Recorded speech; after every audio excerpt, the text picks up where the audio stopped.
एक स्टिक आपको और लेना है, ये हिसाब मिलाने के लिए है। अब जब आपके पास रजिस्टर बंद हो गया है तो हिसाब मिलाने में दिक्कत आएगी, इसलिए इस सुविधा का ध्यान रखना है आपको कि कैसे आपको हिसाब मेंटेन करना है डेली का डेली, जिसको हम लोग ईओडी बोलते हैं। तो जैसे आप अभी एक साथ ही सारी रसीदें रख रहे हो, जो भी जमा निकासी कर रहे हो, ठीक है, तो ऐसे नहीं रखना है आपको। इस प्रकार से आपको 2 स्टिक लेना है, एक स्टिक इधर लगेगा और एक स्टिक इधर लगेगा, ठीक। अब जो जमा होता है, यानी जितने भी रिसिप्ट पेमेंट हैं जो आपके पास जमा से आ रहा है, चाहे मनी ट्रांसफर हो गया, चाहे सीआईएफ से डिपॉजिट हो गया, चाहे एपीएस से डिपॉजिट हो गया, जितने भी टाइप के डिपॉजिट हैं, तो डिपॉजिट वाला अलग लगेगा और जितने भी पेमेंट्स हैं, यानी जितने भी विड्रॉल हैं, उसका आपका अलग लगेगा स्लिप, ठीक है। इतना समझ में आ गया। अब जो सीरियल नंबर चलेगा, जैसे इस पे आपने सीरियल नंबर नहीं लिखा हो तो सबसे बड़ी चीज कि आपको सीरियल नंबर भी लिखना है। 1 2 3 4 5 6 चलेगा नंबर आपका, तो इधर भी नंबर चलेगा 1 2 3 4 5 और इधर भी सेम एक से ही चलेगा। ऐसा नहीं कि दोनों मिला के चलेगा नंबर, 1 2 3 इधर चलेगा और 1 2 3 इधर भी चलेगा। इसके बाद अब क्या होगा कि शाम को जो भी ट्रांजेक्शन आपका हुआ, टोटल इधर आपकी जो लास्ट रसीद होगी उस पर संख्या लिखी होगी ट्रांजेक्शन की, और टोटल इधर आपकी टोटल ट्रांजेक्शन की संख्या लिखी होगी। अब थोड़ा सा 2 मिनट के बाद इधर आइए, क्या ये सिस्टम चल रहा है आपका? तो इसमें हम बता देते हैं, है ना, इधर से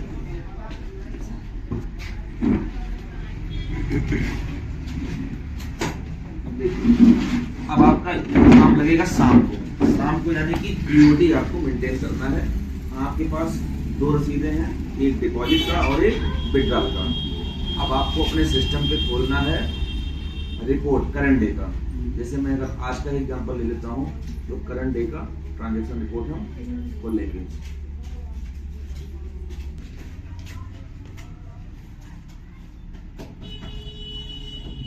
ये आपका रिपोर्ट खुलेगा करंट डे का। इसको एक्सेल में खोलेंगे। एक्सेल में खोलने से क्या लाभ मिलेगा आपको कि आप आसानी से इसको फिल्टर वगैरह लगा सकते हैं।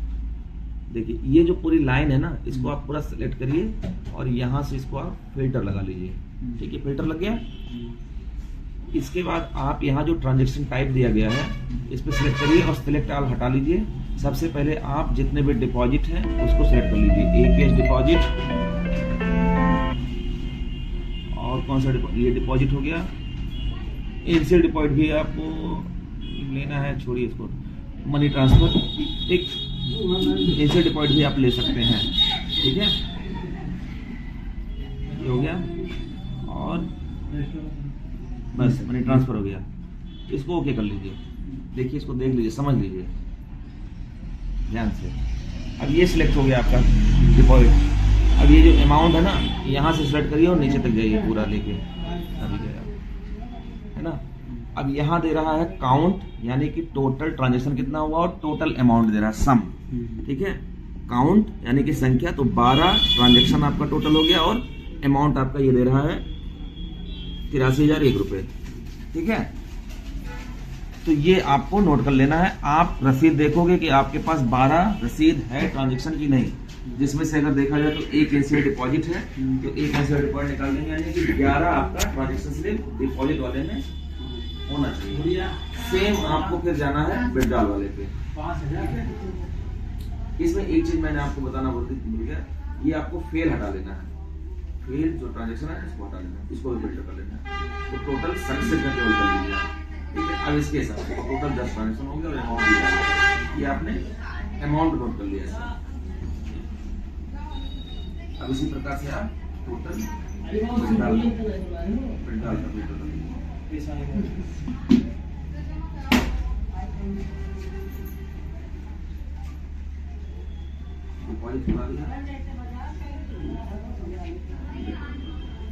यही भाई कि उधर गया विड्रॉल का भी ऐसे आप जोड़ लीजिए। सबसे ज्यादा टाइप दिया सबको वन टाइम में हो जाता है। टोटल 31 ट्रांजेक्शन आ गया। आपने रिसिप्ट देख लिया कि आपके पास टोटल 31 रिसिप्ट है या नहीं। अमाउंट आपने नोट कर लिया, इसको 1,44,400। अब आपको एक रजिस्टर बनाना होगा जिसको बोलेंगे ईओटी रजिस्टर, ठीक है। हम इसका फॉर्मेट डिजाइन कर रहे हैं, बहुत जल्दी आप लोगों तक वो रजिस्टर हम कोशिश करेंगे पहुंचाएंगे। जब तक नहीं पहुंच रहा है तब तक के लिए आपको मैं एक एग्जांपल के तौर पे बता देता हूँ कि कैसे करना है। आप एक कापी लीजिए, इसमें ईओडी आपको बोलेंगे, ठीक है। सुबह जब आप सीएसपी पे आते हैं तो सबसे पहले आपको डेट यहाँ डाल के लिख लीजिए, अपना दे दीजिए, ठीक। सबसे पहले आप ओपनिंग बैलेंस नोट कर लीजिए, ठीक है। ओपनिंग बैलेंस आप सबसे पहले नोट कर लीजिए यहाँ पे। उसके बाद शाम को आपके पास टोटल अमाउंट आ गया, जैसे ये है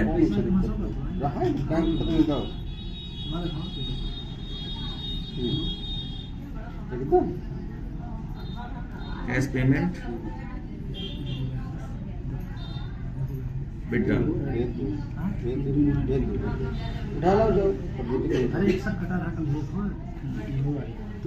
एक 44 का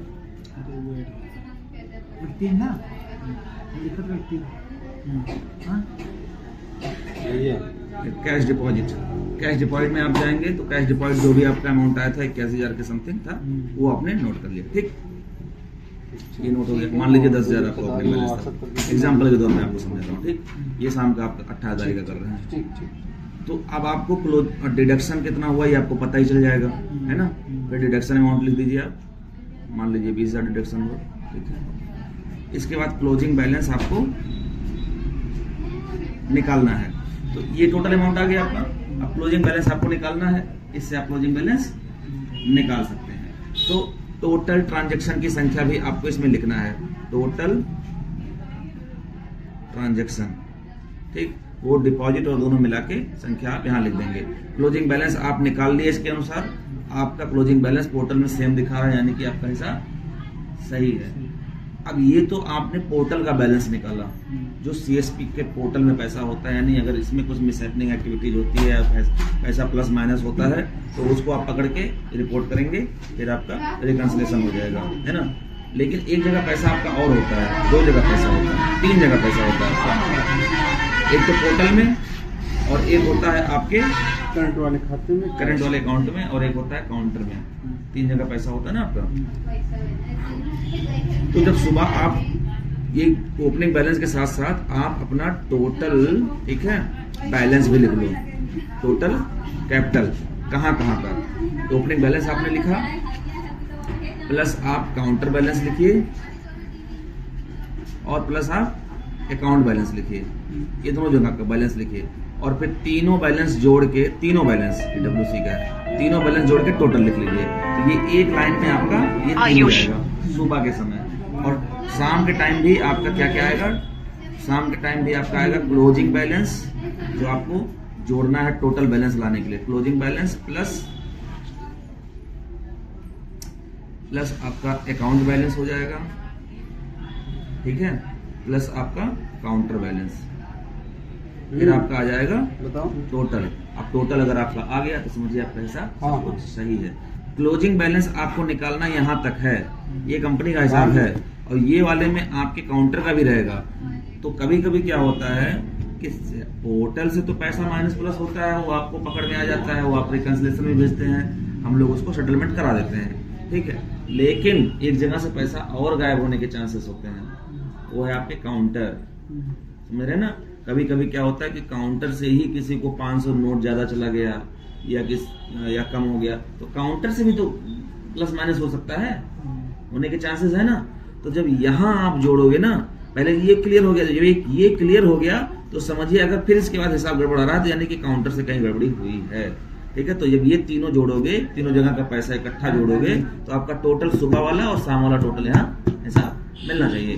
मैं आपको बहुत जल्द ही इस टाइप का एक रजिस्टर बना के दे दूंगा, जिसमें सिर्फ और सिर्फ आपको मेंशन करना है अमाउंट, तो आपको पूरा कोई हेडेक उसमें नहीं रहेगा। समझ में आ गया? अब इसमें कोई दिक्कत आएगी रजिस्टर का कोई यूज